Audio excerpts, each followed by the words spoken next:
What is up, guys? Welcome back to the Figure Hideout. Today we are taking a look at the latest limited edition release, the Spider-Man Last Stand suit from the PlayStation game. It's limited to 300 pieces in Hong Kong and 520 pieces in mainland China. At the moment, still not sure how many will be available on Sideshow. This suit is one of the more iconic alternate looks from Spider-Man's massive wardrobe. It comes from Earth 312500, where Peter Parker is no longer a young hero wrestling with morality and responsibility. This version of Spider-Man has faced endless betrayal and sacrifice, and ultimately breaks his no-kill rule. After killing Kraven and cutting ties with the Avengers, he goes down a dark path of vengeance. He's harsher, colder, and more ruthless, kind of like a Spider-Man version of The Dark Knight Returns. And this outfit, it's got a serious biker's vibe, you know, with a leather jacket, boots, and stuff. The packaging follows the usual style of the series, with a character shot on the front. The inner box artwork looks like this. It's pretty cool as always. And we have the webs on the top tray. The figure itself, hands, alternate eyes, drone, and the Venom symbiote canister are placed on the first layer. On the bottom level are the display base and the spider legs. The figure uses the standard body from the game line. Even though it's fully clothed, you can still feel the muscle lines in the arms and thighs, and the gear joints are still all there.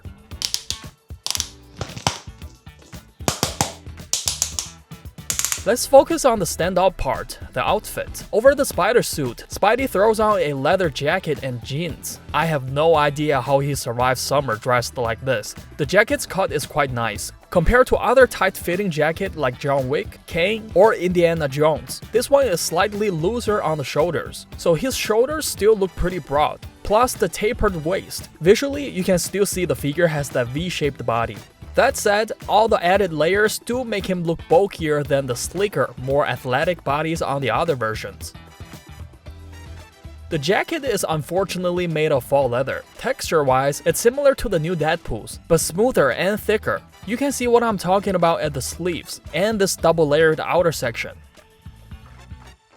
The red and black parts both have leather-like texture and some weathering, most visible on the sleeves and back. Small details include real stitchings and some tiny fake stitches, like on these parts. Printed details are the spider logos, front buttons, and zippers on the cuffs. On the back, there's a classic circular spider logo, but the front logo, though, kind of looks like it has been drained of life. One thing important to note, the sides of the jacket are sewn shut and cannot be opened, so be careful when you post the torso, cause you don't want to break these little tiny things. The red undersuit only shows around the neck and is made of standard rubber suit material to match the head sculpt. Down below, Spidey is rocking some slim jeans. They are thin, soft, and feel pretty close to the real jeans. Also very similar to the ones of Miles Morales from Across the Spider-Verse. The front and back pockets are real. And there are 3 small silver decorations, 2 on the right pocket and 1 on the left. So don't worry about it, you didn't get a defect. Even though the suit underneath are hidden by the clothing, Hot Toys still added them in. But to ensure the articulation won't be bothered, they used stretchy fabric instead of the rubber-like material seen on the neck. You can feel the thickness underneath. But thankfully, articulation ranges aren't compromised much. The boots are biker style. Zippers, buckles, and laces are all detailed pretty nicely. I would say the quality of these boots are above average. And again, like those for Miles, the boots are made of soft rubber that worn on the feet, so you can still point the toes up for dynamic poses. This figure even adds gear joints for the toes, so it can stay still nicely without bouncing back. The gear jointed toes is a feature missing in the other versions. The head sculpt is straightforward. In the comics, it's just a red mask with lenses. In the game, they added some extra details. A surface with woven texture, some grooves on the side and back, and some dirt effects for added realism. If you look at it closely, there are tiny wrinkle details around the mouth and brow, giving it a slightly angry expression. The lenses are simple black and white, similar in shape to the default suit, but slightly larger, so you won't be able to switch them. Default eyes are wide open. It also comes with an alternate pair of narrower squinting lenses. Compared to other Spider-Man 2 suits, these are squinting harder. You can easily tell the two pairs are different. As for hands, a pair of web holding hands as default, plus a pair of relaxed hands, web shooting hands, wall crawling hands, and a pair of new gripping hands. They are all textured like leather gloves with nicely sculpted folds and wrinkles. The web accessories are the usual ones and paired with these palms. Nothing new, so I'm just gonna skip it. Now to the first new accessory, the Venom Symbiote canister. The middle section is a cylinder with Oscorp branding, plus two handles and some extra mechanical details. It doesn't open, but the symbiote inside is a separate piece, sculpted with a slithering fluid effect, and the size of it almost fills the entire container. It also has a greenish tint inside, which Hot Toys replicated accurately. It can be held by hand or magnetically attached on his back. Just place it on like this and it sticks. The second new accessory is the drone, one of the signature gadgets from the game, and I think Hot Toys did a great job here. The sculpt is definitely spot on, with attention to detail on all sides and weapon ports. The metallic red paint is pretty shiny. And these tiny yellow and red markings are sharply applied as well. It includes a flame effect that plugs into the bottom, but it is the same piece as the one that comes with the die-cast Mark 45 from years ago.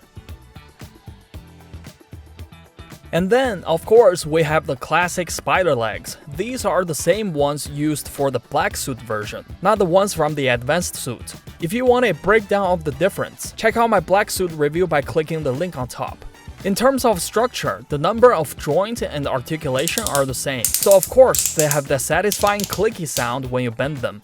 The biggest change is the heavy weathering paint job on the surface. I think this look isn't in the game, it's an original Hot Toys touch. But credit where it's due, it looks fantastic. Rust and grime are heavily applied, even on the tips and especially on the joints.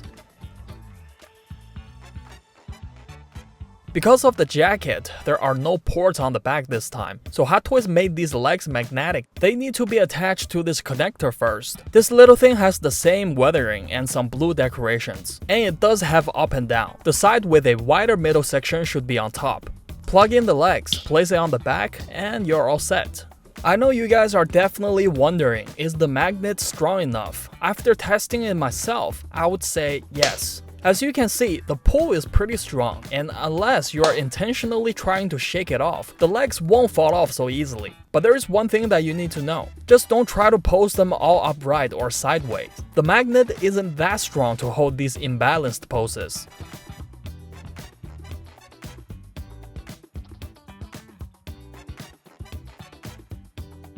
The symbiote container uses a smaller magnet, so the grip is noticeably weaker than the legs. The upcoming new Iron Spider also use magnets for the legs, and since those legs are thinner and lighter, I guess they will likely hold up fine based on how strong this one already is. One thing to watch for, Hot Toys added soft padding in the center, but not on the edges, and these edges are sharp cuts. When you attach the connector, it sinks in the jacket a little bit, and because of the strong magnet, it may leave marks over time. If you are worried, you can put some protections yourself, like using this foam sheet from the box. Just cut it to match the shape, and place it in between to avoid having any marks over time. Here is a quick demo, and scratch what I just said. As you can see, it will definitely leave marks without protections. The display base is same as always, with a bendable tube and waist clamp.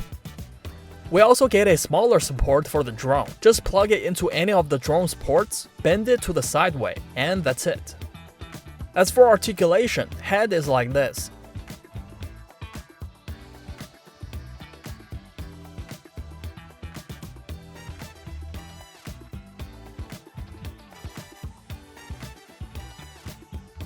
Arms raised to 90 degrees sideways.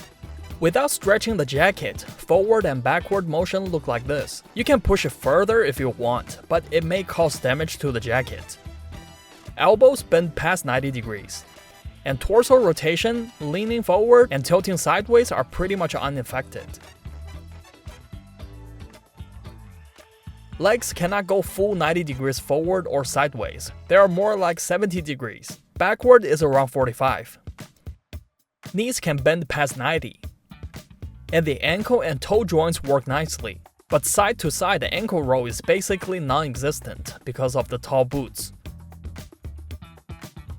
I have been a bit lazy lately, so I haven't done any display poses tutorials for a while. But here's one I do recommend for long-term display for this figure, a walking pose. First, switch to the relaxed stance.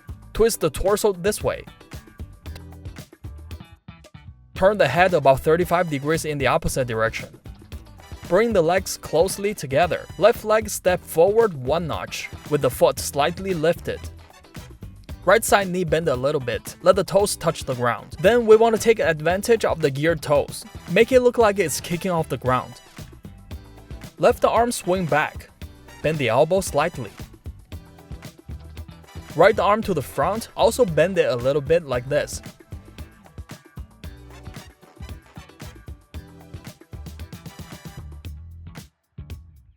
And finally, have the left hand carry the Venom container and you're done. My final thoughts, this version of Spider-Man definitely has a distinct vibe. Compared to the flashier advanced suit or superior suit that almost appeal to everyone, this look is more of a deep-cut favorite, meant for longtime comic fans and hardcore Spidey collectors. Besides the usual accessories, the symbiote container and spider drone are pretty good. The new weathered spider legs also look fantastic. If you are into offbeat, unconventional Spider-Man designs, this one just might be a solid pickup. Alright, there you have it, Spider-Man Last Stand suit, made by Hot Toys. I hope you all have enjoyed the video. If you did, please like and subscribe. Remember, play with a style. I'll see you guys in the next one.